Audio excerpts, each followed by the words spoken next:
나는 요즘도 가끔 새벽에 벌떡 깨곤 한다. 어둠 속 어디선가 들려오는 문 여닫는 소리에 깜짝 놀라 일어난다. 하지만 그건 꿈이다. 더 이상 그 집은 내 집이 아니니까. 내가 평생 땀 흘려 마련한 내 집에서 나는 지금 살지 못한다. 믿고 사랑했던 사위에게 집을 넘긴 뒤 쫓겨나듯 나와야 했던 그날이 자꾸 떠오른다. 대체 어디서부터 잘못된 걸까? 그날로 돌아가면 다시는 도장을 찍지 말라고 말해주고 싶다. 그런데 그때의 나는 왜 그리도 바보 같았을까? 왜 그렇게 사람을 믿었을까?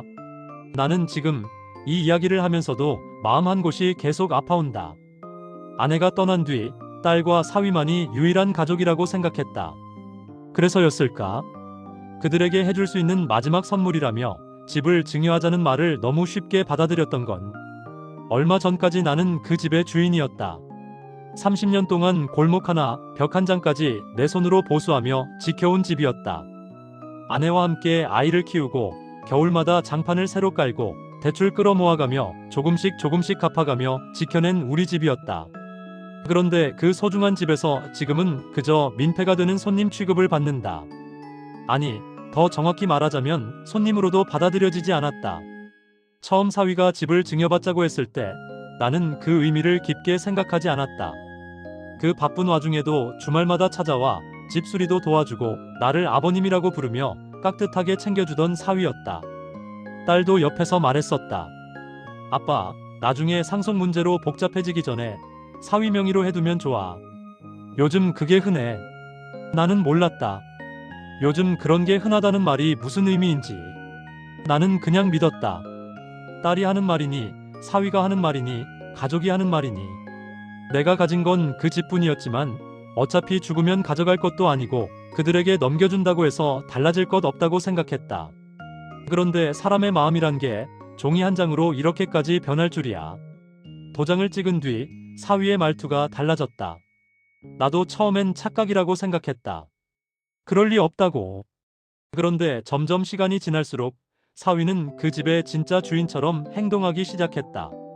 아니, 이미 주인이었으니 당연한 건지도 모르겠다. 그러나 문제는 나에 대한 태도였다. 그날도 기억한다. 늦여름이었고 날씨가 무척 더웠다. 거실에서 TV를 보고 있는데 사위가 퇴근하며 말했다. 아버님, 에어컨 좀 너무 오래 켜놓으시네요. 전기세 많이 나와요. 사위는 평소 같지 않게 짜증 섞인 목소리였다. 나는 아무 말도 하지 못했다. 그 한마디가 그렇게 아프게 들릴 줄 몰랐다. 나는 잠시 멍해졌다. 평생 내가 냈던 전기세였다. 그 집은 내 집이었고 나는 그 집에서 숨쉬듯 에어컨을 켜고 끄고 살아왔다. 그런데 이제는 사위 눈치를 보며 바람 한번 시원하게 쐬지도 못하나 싶었다. 그 후로부터 작은 말들이 쌓여갔다. 아버님, 냉장고 너무 자주 여세요. 아버님, 물세 안 줄어드네요. 아버님, 집안에 물건 너무 많아요. 이런 말들이 이어질 때마다 내 존재가 점점 작아지는 기분이었다. 그러던 어느 날 사위는 별일 아니라는 듯 말을 꺼냈다. 아버님, 저희 둘만의 공간이 필요해서요. 아버님 방을 서재로 쓰려고 합니다. 나는 방이 어딜 가겠어. 작은 방으로 옮기면 되지 생각했다. 그런데 문제는 그런 게 아니었다. 사위가 말한 둘만의 공간에는 분명히 내가 포함되지 않았다. 딸조차 아무 말도 하지 않았다. 나는 내 방을 내어주고 집 한 구석 창고 같은 작은 공간으로 들어갔다. 그때부터 나는 불편한 존재가 되었다.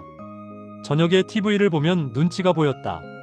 집을 오래 비우면 딸이 어디 갔냐고 묻지 않고 오히려 사위가 귀찮다는 듯 언제 들어오시냐고 말했다.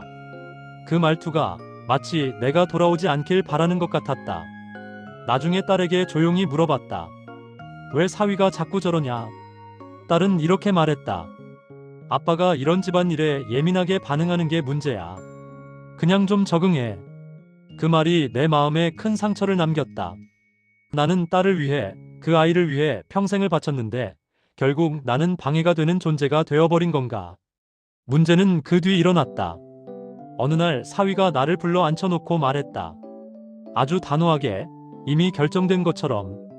아버님, 집을 좀 리모델링 하려고요. 공사하는 동안 아버님은 잠시 다른 데 계셔 주셔야 합니다. 나는 물었다. 며칠인데? 사위는 대수롭지 않게 말했다. 한두 달? 길면 석 달. 나는 잠시 웃음이 나왔다. 한두 달 동안 내가 어디를 가라는 건지. 호텔이라도 잡아주겠다는 말도 없었다. 딸은 옆에서 아무 말도 하지 않았다. 나를 보는 눈이 어딘가 피곤하고 부담스러워 보였다. 다음 날 사위는 짐 정리를 도와준답시고 내 물건들을 박스에 담기 시작했다. 마치 내가 그 집의 방문객이라도 되는 것처럼.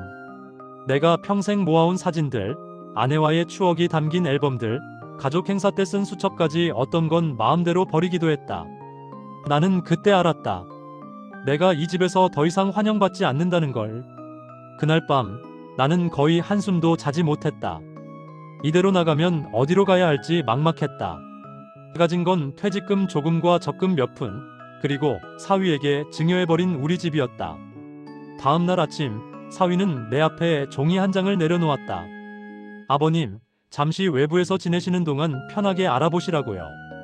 그 종이는 월세방을 검색해 놓은 목록이었다. 사위는 정말로 나를 내보내고 싶었던 것이다. 나는 아무 말도 하지 않았다. 그저 조용히 짐을 들고 집을 나왔다. 딸은 현관에서 날 바라보고만 있었다. 붙잡지도 않았다. 그 모습이 더 슬펐다. 나는 딸에게 마지막으로 말했다. 행복하게 살아라. 아빠는 괜찮다. 하지만 사실 난 괜찮지 않았다. 너무나 괜찮지 않았다. 지금 나는 조그만 원룸에서 홀로 산다. 벽지는 이미 조금 뜯겨 있고 창문은 오래돼 바람이 새어 들어온다. 그래도 이곳은 내가 전기세 걱정 없이 에어컨 눈치 보지 않고 켤 수 있는 공간이다. 아무도 나에게 말하지 않는다. 문 좀 조용히 여세요. 전기세 많이 나와요. 공간이 필요해요. 그런 말들. 나는 이 작은 방에서 진짜 내 공간을 되찾았다. 가끔 딸은 안부 문자를 보낸다. 아빠 잘 지내? 미안해. 그 메시지를 볼 때면 마음이 복잡하다. 딸이 미안해하는 건 알겠는데 이미 늦었기 때문이다. 나는 다시 돌아가고 싶지 않다. 그 집도 그들과의 관계도. 내 마음에 큰 구멍이 생긴 뒤로 다시 채울 방법이 없었다.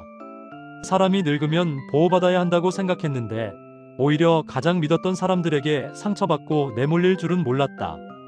내가 이 이야기를 이렇게 길게 하는 이유는 하나다. 나 같은 사람이 또 생기지 않았으면 해서다. 가족이라고 해서 무조건 믿지 말라. 말만 믿고 감정만 믿고 종이 한 장에 인생을 맡기지 말라.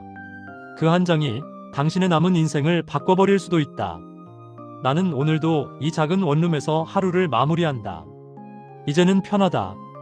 비록 외롭지만 적어도 남 눈치를 보지 않아도 되고 내가 벌어 쓴 돈을 내가 마음대로 쓸 수 있으니까. 하지만 가끔은 문득 생각한다. 내가 집을 넘기지 않았다면 지금쯤 어떻게 살고 있었을까? 여전히 딸과 사위와 함께 웃으며 살고 있었을까? 아니면 결국 같은 결말을 맞았을까? 그 답은 모른다. 다만 한 가지 확실한 건 나는 내 인생에서 가장 소중한 것을 너무 쉽게 내줬다는 것이다. 그것을 되돌릴 수 없다면 적어도 당신만은 같은 실수를 하지 않았으면 한다. 나는 집에서 쫓겨난 것이 아니라 내 마음에서 쫓겨난 것이다. 그리고 그 마음은 지금도 여전히 돌아갈 곳을 찾지 못한 채 떠돌고 있다. 그래도 오늘은 이렇게 말해본다. 괜찮다고. 내 잘못이 아니라고. 나는 그저 사랑했던 사람들을 믿었던 것뿐이라고. 그리고 그 믿음이 나를 외롭게 만들었지만 그래도 누굴 원망하지 말자고.